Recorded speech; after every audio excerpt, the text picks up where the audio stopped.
While we reach out to you on our 247 Facebook television, so you can go to Human Rights Radio 101.1 FM and watch us live as we ride on the program. Don't forget you can also follow us on Facebook, on Twitter, on Instagram, and of course you will see our video live on YouTube. We're also on Android and iOS. You can download our app, Human Rights Radio 101.1, and listen to us from all over the world.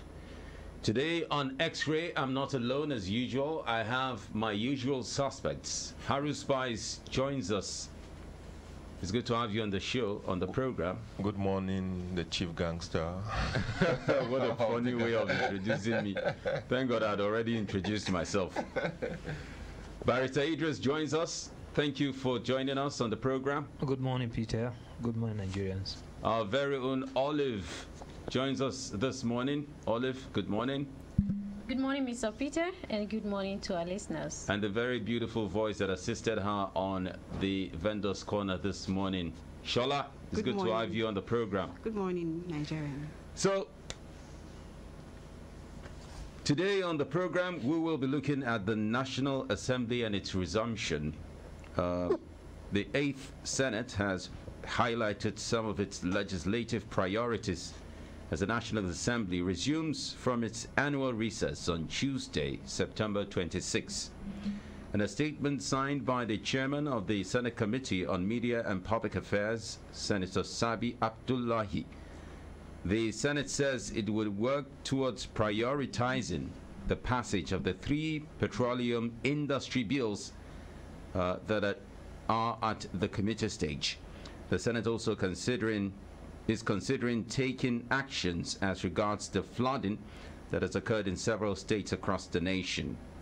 The upper chamber also promised to focus on social justice bills like the Jungle Justice Bill, employment-related bills, the Occupational Safety Bill, and the Existing Vacancies Bill.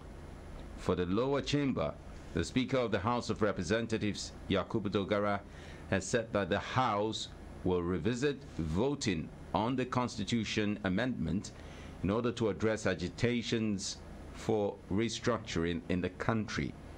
Delivering his speech at the resumption of plenary yesterday, Dogara said all questions and issues regarding restructuring could only be addressed through the legislature. He argued that it had become necessary to emphasize that Nigeria is a constitutional democracy with a clear legal framework for resolving differences that normally arose among citizens, between citizens and government, as well as between the structures and the arms of government. So my producer wrote discuss as if it were an examination. Well, but it's good. We have to discuss. That's the essence of this topical and trending dominated program, trending issues dominated program. Harry Spice, what do you think about this resumption? It was a summer break. Do we have summer in Nigeria? Yeah, it's actually funny that the nation's legislators will go on a wall for 2 months. No, when you say AWOL, it's as if it is not constitutional. They have the right to go on holiday. It's never unheard of that the National Assembly will be shut down for 2 months.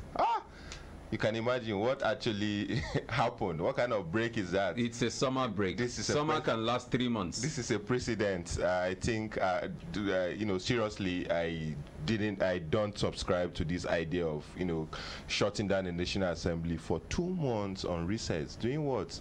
At the time the country is, trying to, bedeviled with so many challenges. We have the legislative arm on holiday, observing summer that we don't have in Nigeria. Very funny. But Sir Idris is itchy, as usual. For me, I think it's good to go on holidays, but the normal trend is every public servant that we know of, they have 30 days holidays. But making it 2 months, I don't know why it should be 2 months. And again, don't forget that sometimes again now you hear that they are going for recess. Recess for what?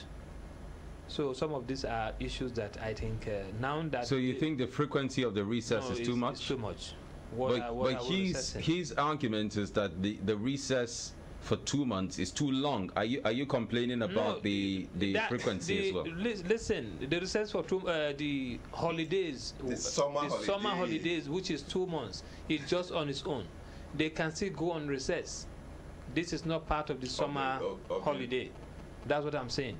You go on holidays, you still go for recess. For God's sake, it's getting too much. We have so much to do. Thank God they've listed their agenda, what they hope to achieve within this period. It's a longer list, but I think given the time we have, particularly the issue of constitutional reform, the restructuring which they are talking about, that will take a whole lot of time for us to get to where we want to get to.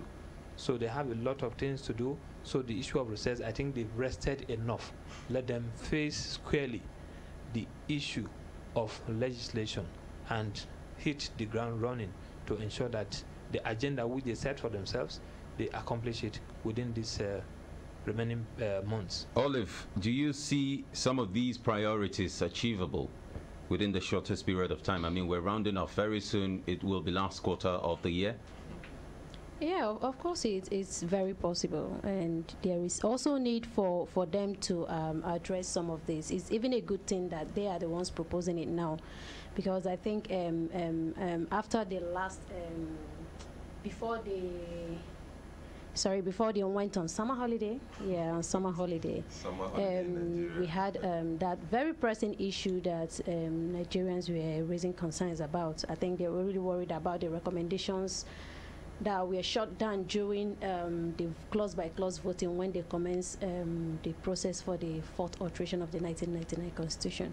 Now that they are back, I'm very glad you highlighted, and when you were reading, that the Speaker said the issue of restructuring, which I think is the major issue of concern to most Nigeria, is coming up again.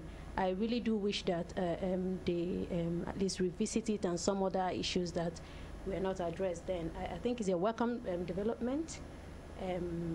It's also expected that the upper chamber, that is the Senate, will also toe the path of the House of Representatives.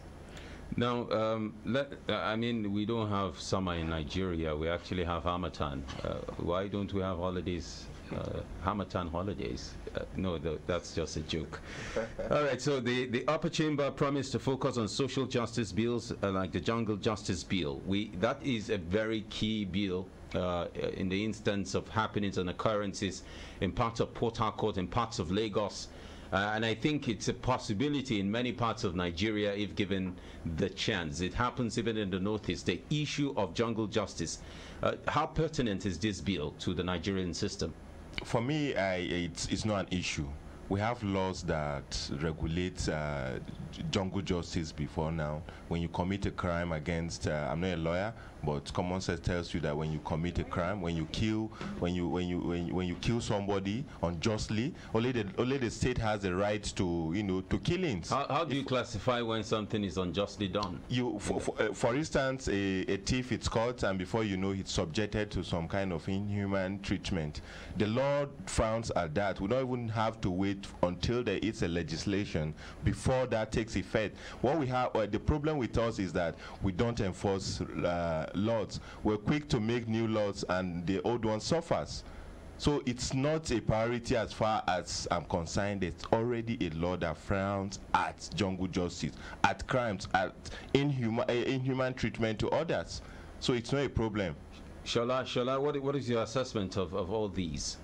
Well, I'm expecting them to talk more on the flooding issue, because it's a big problem in this country. We have Benue State in the mess. We have Kogi State as well. It's a big problem. The government needs to do more about it. Although many non-governmental organizations are already doing many things, but we need policies that will make it strengthen the whole system. Okay, well, I think that's even a path towards making greater policies. But the question is, like what you have said, Harry Spice, the implementation of some of these laws. Barrister Idris. You know, Peter, like yesterday we spoke about the Administration of Criminal Justice Act 2015, and I told you that the problem is not with our laws. The problems we have is implementation of the laws. I can tell you for free that if not for the role of NGOs ensuring that international organization, ensuring that people get to know about ACJA and even adopting the ACJA at the state level, not many Nigerians will know about it. The Evidence Act 2011, I can tell you for free also that most lawyers don't even understand the Evidence Act, because we pass law, we don't have implementation strategy on how to deploy this law so that people will understand what this law is all about, so that people can speak on the law. I gave an example yesterday of community sentencing, which is part of the ACJL. A judge will sentence somebody and say, you go and do community service, and the next thing the person is taken to prisons. For God's sake, how does that happen? So we need implementation strategy. The ACJA has addressed issue of so many concerns. Where the states have not adopted the ACJA, we have the penal code, we have the criminal code, criminalizing all of this jungle justice and all of that. So having new laws, again, for God's sake, what are we doing? We need to strengthen the ones we have. The institutions that are meant to implement these laws should be strengthened. We need to institutionalize our laws so that people can get to do what they are supposed to do. Let's go back to the issue of flooding. That's a big problem, like Shola had rightfully mentioned. Many people losing homes, families, property worth millions. This is not the first time we've seen a massive flooding. In the last administration, one of the worst cases happened in areas like Delta State, Kogi State, Plateau State, and all of that. We've seen a lot of funds that were given as to what should be done to nip these problems in the bud. But that hasn't made any meaningful impact. What is going on? Okay, the problem with us in this part of the world is that we are so interested in politics instead of governance. As an executive of a state, it is expected of you to always think of solutions to problems around you. Like the issue of flooding is not a new thing, it's a perennial occurrence. And every day we shout, we come on air, we call for intervention, and nothing is happening. There are interventions funds released for these purposes. What happens to this money? The state governments do nothing with this money, and the National Assembly or the State House of Assembly will also not do nothing to ask questions. We spend money running politics instead of governance. Kogi State, for instance, why do you have to wait when you've seen that Benue, you saw what happened to Benue? You saw what happened in Abuja, Suleja to be precise. And you waited until the rains came and your people washed away before now calling for attention. Attention. You're calling on who to come and help you? Why were you elected as executives of these states? Your work is to provide solutions. Like the Lokoja, the Confluence River. What stops the state government and the federal government from dredging? We like to weep as victims when ordinarily what we're supposed to do, we don't do them. We wait for things to happen, then we start shouting. The kind of democracy we practice where people are not held to accountability is really frustrating. But it's not like we do not have these funds. The funds have been allocated, given. But what happens to these funds? Sorry, Peter, I just want to chip in something. If you look at other advanced countries and all of that, they give warnings to people around those vicinity that between so time and so time, please move out. They even try to evacuate their citizens, provide a shelter for them in places where they feel is safe. Once the rains are gone, the people can come back to their, and all of that. Here, we don't do things like that. And again, when you issue warnings, wait, I understand when you issue warnings, would you follow through to ensure that these warnings are carried out? It's not enough for you to make announcement to, speak on air about it. Ensure that you put persons on ground to implement your policies. Yeah, for the one of last week, I think it's a very good thing that the National Emergency Management Agency came out to issue a flash warning to people living around the Niger area, River Niger area, that there will be flooding again. You need to speak up a bit, yeah. That there will be flooding and there is need to evacuate people, which I think they did because I actually monitored that. But even on the issue of flooding, as we try to blame government and and natural occurrences could cause flooding, I think there is also need for us to sensitize people of the activities that are, of course, add up to the issue of flooding, not disposing waste properly, and and a whole lot of blocking drainage, a whole lot of things people do on a daily basis that are also adds up to the issue of flooding. Right, I think we should sensitize people. All right, Shola. I actually agree with what Olive said, but even that of Benue, before it happened, NEMA came out to publicize about it. And over time, we've seen issues like this happen. Most of those staying there, they know, but they will not listen. It's more of negligence. I think it's, apart from... I beg to disagree, because there are some people who are also willing to leave that particular area. But most of them don't have where to stay. Let's take an example of what happened in... Suleja? No, in Abuja at Day area. Just 2 months ago, there was flooding. A family lost 3 people. When I went to the community to speak with these people, they said they are willing. They were even asking government to relocate them. But unfortunately, I'm not sure much was done as regard relocating. Most of them don't even listen to instructions. Most of them they tell them that the drainage system is for that. But the pour dustbin inside. You see, during the pour dustbin, why? They give them instructions, but they don't follow. Most times, I don't blame the government because even the public don't listen. You can't give instructions for the fact that people don't have where to go to. Exactly. How can you give me instruction and say leave this place for XYZ reasons and you are not providing me alternative? We are talking about peasant farmers. We are talking about poor people who are barely surviving. For God's sake. Yes. Please, people should not be collecting microphone from Shola. All right, Shola, go ahead. There are educated people around. Forget that they are peasants. There are people in satellite towns around Abuja here. They are educated. They are not farmers, but they don't still listen. You see them dispose dirt around on the drainage system. There's no, even the so-called drainage system, they have turned it to shop. The water don't flow. Is it the government that will leave their seat and come and repair their gutter for them?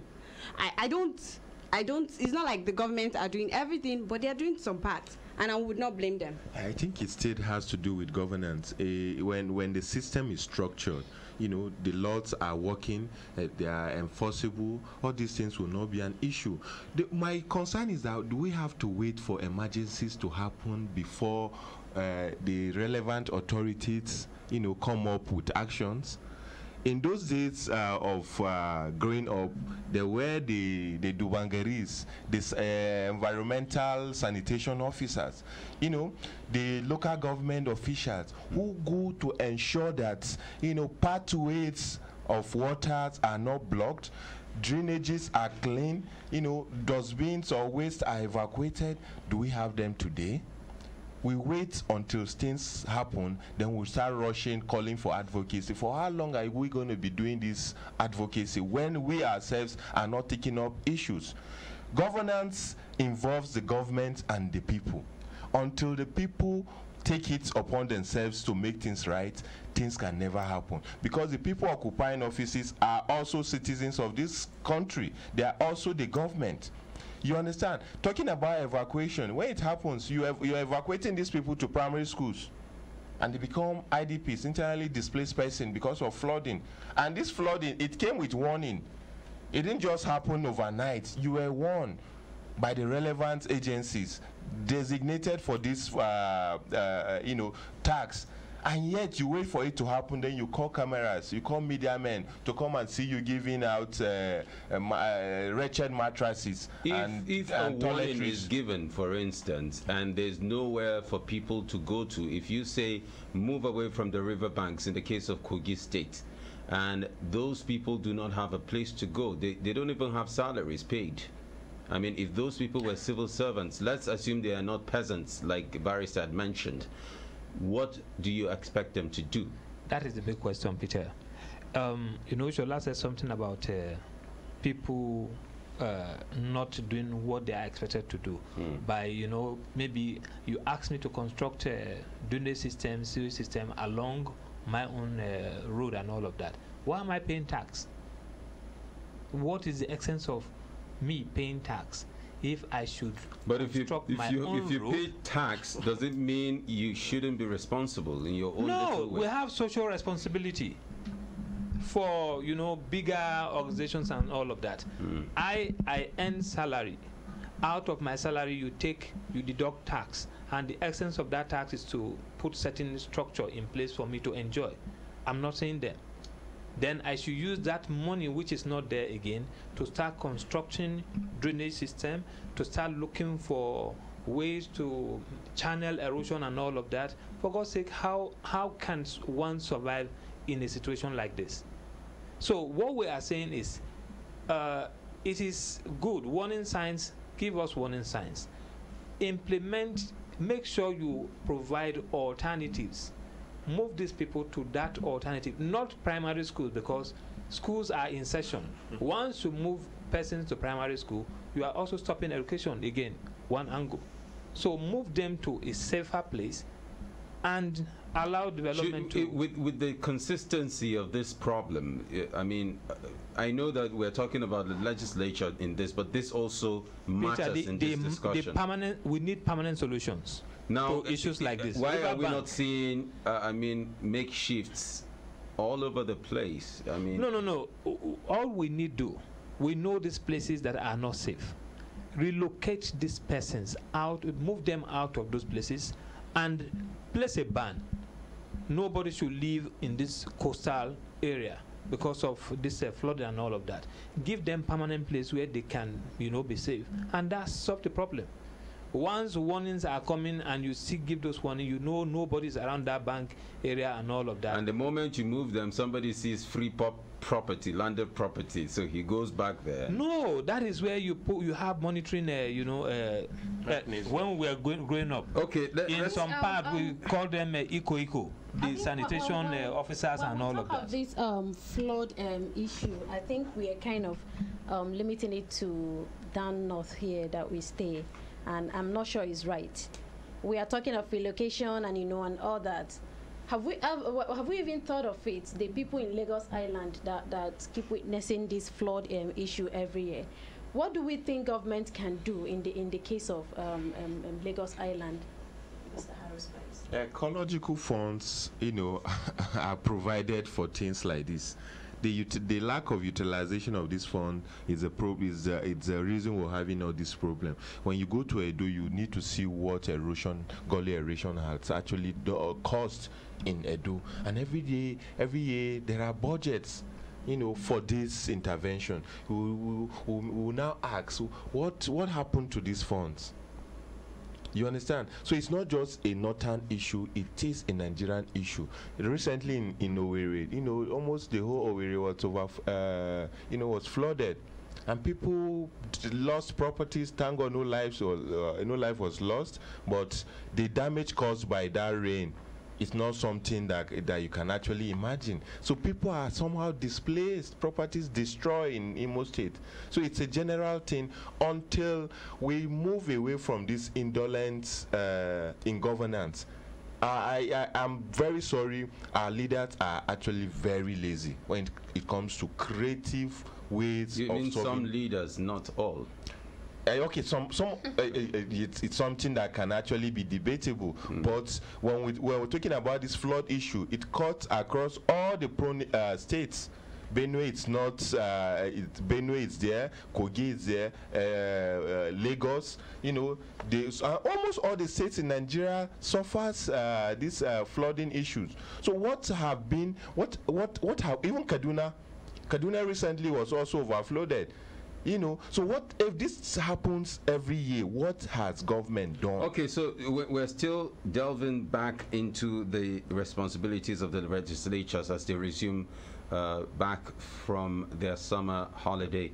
And then let's now take a look at the responsibility of the Nigerian House of Representatives, where the Speaker Yakubu Dogara has said they will revisit voting on the Constitution Amendment in order to address agitations for restructuring in the country.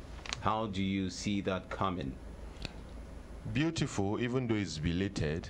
While the whole restructuring IPOP issue was actually going on, they were supposed to have reconvened and issue a statement, not wait until the case degenerated to this level. Constitutionally, it's the National Assembly that is empowered to alter our constitution. It is when it is in a situation where you don't have the National Assembly that issues or maybe referendum or even decrees actually comes in. But for them to wait this long and not do what is needful, you think it's really late? It's actually late, if you ask me. Shola, you think it's late? I don't think so. And I think they've actually talked about the IPOP thing. If I want to deviate from just the restructuring of Nigeria in particular, they talked about iPod, and they've come to say, earlier this morning we were talking about headlines, and we read that the unity of this country is not negotiable, and it's from the National Assembly by Honorable Doga. Yes, so they've talked about it, and it's still in the news. Barrister Idris? Well, it's better to be late than never. That's how I see it. I hope and I pray we do the right thing. All right, so you can also do the right thing by calling us up on 081 89 99 1011. That's 081 89 99 1011, and make your contributions. If you're just joining us, this is X-Ray on Human Rights Radio 101.1 FM, and this is the platform where we take a look at topical and trending issues making the rounds across Nigeria. Let's take this first call, but please, before you answer or you make a call across to us, kindly put off your radio sets. It's very important we don't have feedback. Please avoid making radio unfriendly words or statements, and try as much as possible to be friendly to everyone. Hello. Good morning.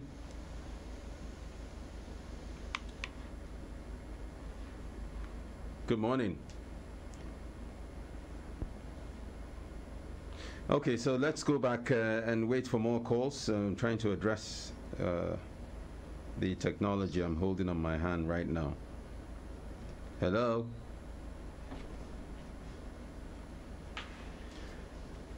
While the engineers try to fix this, let's go back to our discussion. Now, there are other aspects I'm talking about. Well, let's see the employment-related bills, like the occupational safety bill. Barrister Idris. Okay.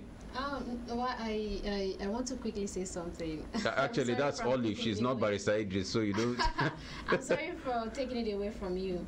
I commend them for the things they said they are going to be addressing, the issues they are going to be revisiting, the issues that were struck out when they commenced the process for the amendment, the fourth amendment of the 1999 Constitution. But I think there's this very one that concerns me, which I haven't heard them mention, and that is the 35% affirmative action for women. I think. Okay, sorry about that. Let's just take this call. We'll come back to you. Please put off your radio set. Hello, good morning. Kindly put off your radio set. Hello, good morning. Hello. Hello. Good morning, Mr. Professor Emmanuel from Memorial. Your radio set is on. We would like for you to put it off. Hello, good morning, Mr. Professor from Memorial. I'm sorry, Professor, I have to cut you off. Please, the simple instruction is that you put off your radio set before you call us, otherwise we're going to have feedback, which is very bad for broadcast. Hello? Hello, good morning, sir. Good morning, and thank you for heeding to our call. In respect of the 2 flooding and whatever. I want to comment on that. Okay, but please remember we're talking about the responsibility of the Nigerian legislature. This is just one aspect of it. It's not related to the whole general discussion. You can. I'm just trying to make you understand where we're coming from. Thank you. Hello? Okay, I think I just confused him. But go ahead, Olive, please. Yeah, I say while I commend them, and of course they commend her on the issues they propose to revisit as they return from recess, that they just returned from recess. I'm pretty concerned or kind of worried that you men are not saying anything about the 35% affirmative action for women. So you want me to answer that? Yeah, of course. I mean, everyone is silent on that. Oh, no, we're not silent. When it comes to matters of women, it's important to take our time because women are very important to us. So I'll allow Barrister Idris. He's actually an expert in that area. Peter, I think you are really that question shouldn't have come to any of us in here. I think it's meant for National Assembly. I don't have an answer to that, but I think it suffices to say that it is good that we give women chance to actually, be involved in politics. Yeah. And for me, the best way to do that is to be strategic. For instance, if every state you have a 3 senatorial district, you just earmark one for women and say this particular senatorial district, a woman should, represent. By so doing, you see that we have a large number of women that will be coming to the National Assembly at the Senate level. Even at the House of Rep, you create something like that. I think that's how to go about it. Hello. Hello. Good morning. Good morning. I'm Abubakar. Welcome to X-Ray. I want to contribute on the flooding. Go ahead.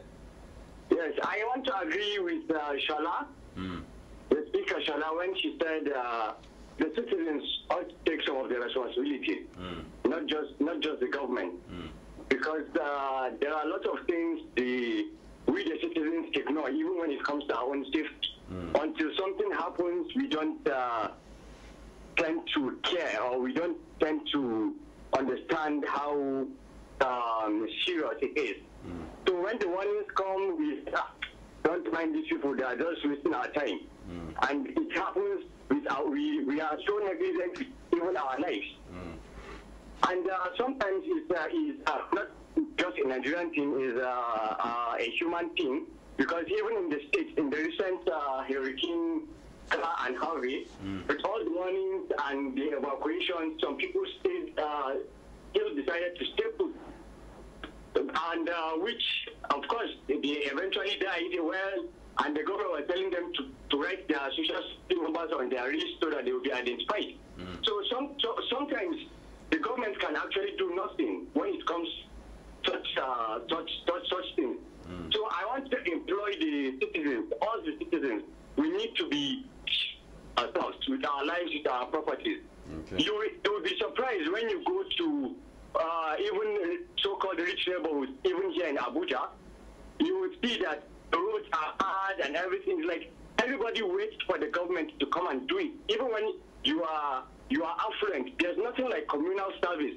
The community cannot come together and do something for itself. No, everybody waits for the government, and everybody wants to be very individualistic, which is a bad approach to staying together.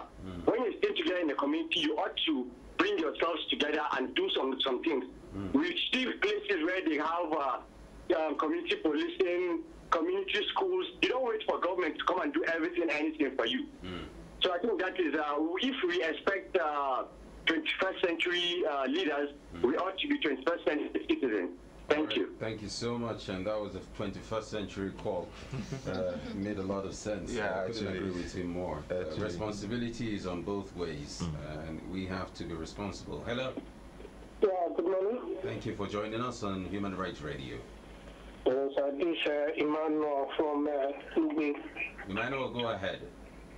So you said today's topic is the responsibility of the Nigerian legislature Yes, we're basically talking about their return from the holiday, and then part of their priorities, which may include the petroleum industry bill, bills regarding the flooding and all of that, existing vacancies bill, and occupational safety bill. Okay. Go ahead. So, the thing is that I, Professor Don Mana, to deliberately set out to mystify to my audience in the state of apologies. So the government has taken some wallows in the state of emergency.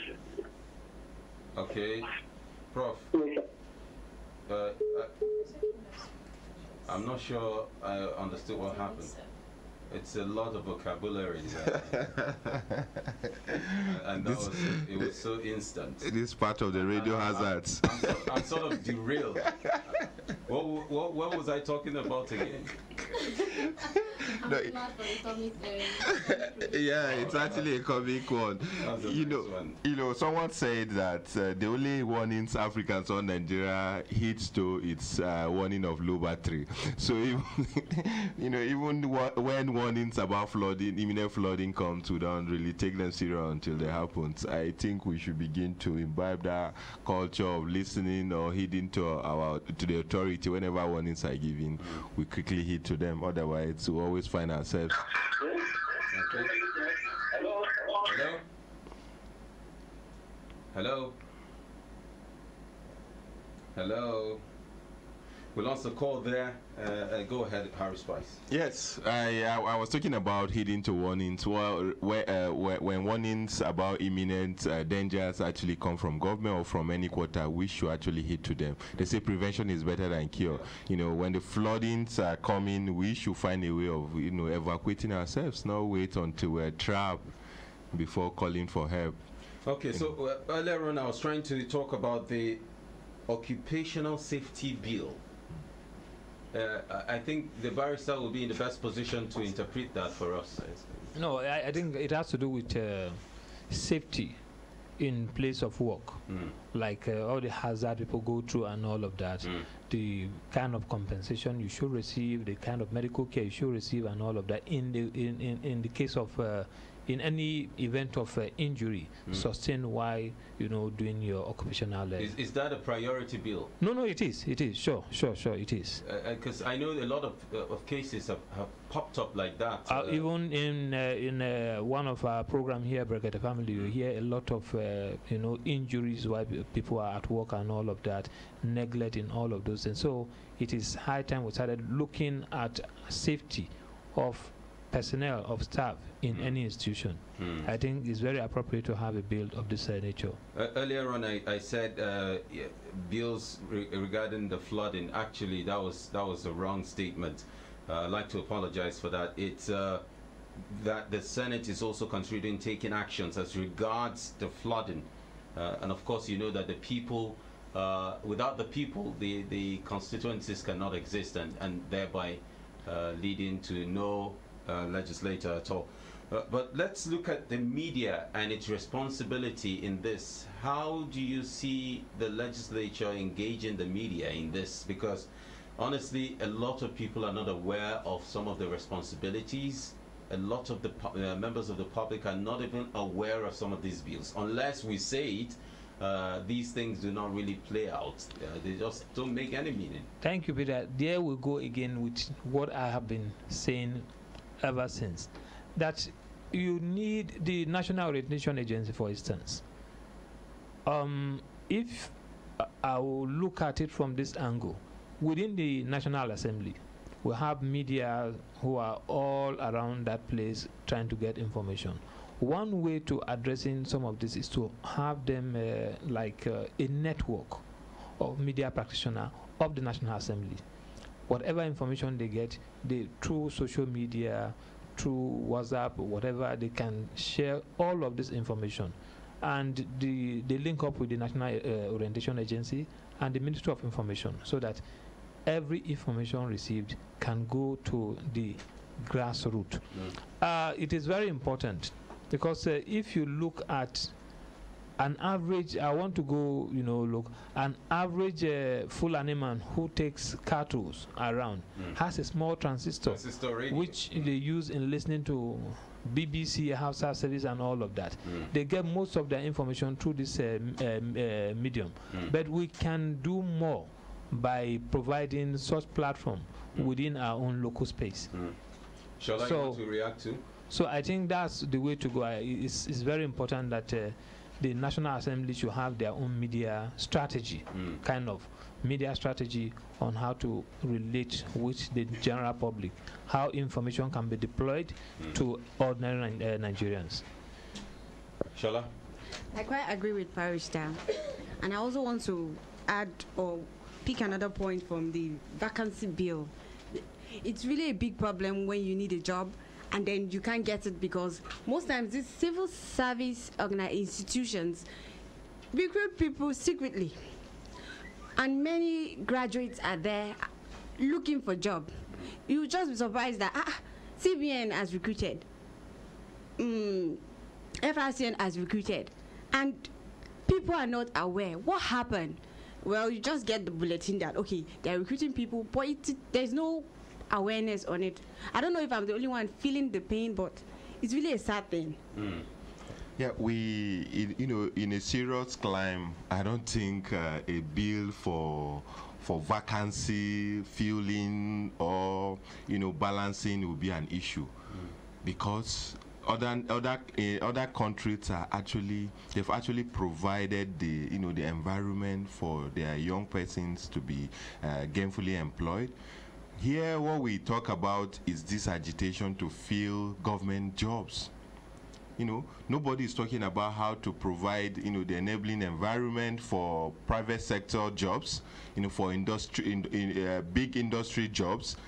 Everybody is trying to fill the available vacancies in our federal and state agencies, or as the case may be, until we go back to those days where you have industries around Lagos, Ibadan, Kano, Kaduna. When industries abounds, the agitation to fill government jobs will be reduced.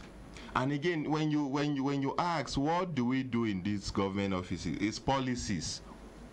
We try to talk about policies in government. We talk about policies in National Assembly. We talk about policies in the executive. And yet, these policies will not translate into meaningful opportunities for those who without access, to these government jobs. If I'm a farmer, do I actually have to agitate for a job in federal inland revenue services, for instance? Because government jobs provide the avenue for cheap money, cheap security.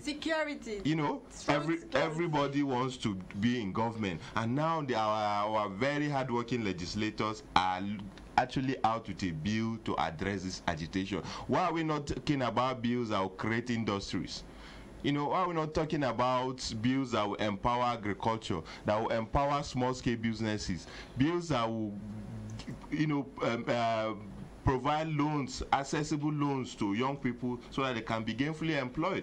This station it's not a government station, but in terms of comparison and rating, we can say that even the government stations are not up to this. This is a personal effort. So we should begin to think of how to create opportunities for personal aspiration and reduce the dependence, over-dependence on government. Otherwise, we remain where we are, like a vicious trip. All right, so the phone lines are still open. 081 89 99 10 11. 081 89 99 1011. If you're just joining us, this is X-Ray on Human Rights Radio 101.1 FM. Hello. Good morning. Good morning, and thank you for joining us on X-Ray. Good morning. How are you, sir? Fine, thank you. How are you? Please put off your radio set, will you? Okay. Yes, I'm Gabriel calling in Abuja. Welcome to the program. My contribution is that the legislature should look for bills that will help the general masses. The general masses in the sense that, many of our graduates are living on the street. You can see the agitation in the IPOP. When you go there, you will discover that most of them are graduates. And because of the hunger and the anger,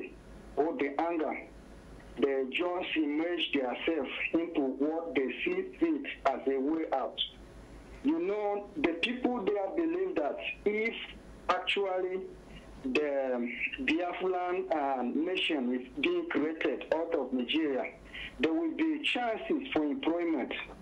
And to me also, if I happen to be in that side, I would have joined the group. But actually, it's not good biblically. We're not here to promote any joining of any group. Please, I beg you, don't use our platform to promote join that. Peter, we're promoting one Nigeria here. Peter, the truth about it is that I want to say one thing here. Let's look at Ajakuta Steel Industries. It's completely down. That is a place that can make Nigeria to become an industrialized nation. It's completely neglected. Before now, textile industries used to be in Aba, used to be in Kaduna, used to be in Kano, and all of that. Where are those textile industries?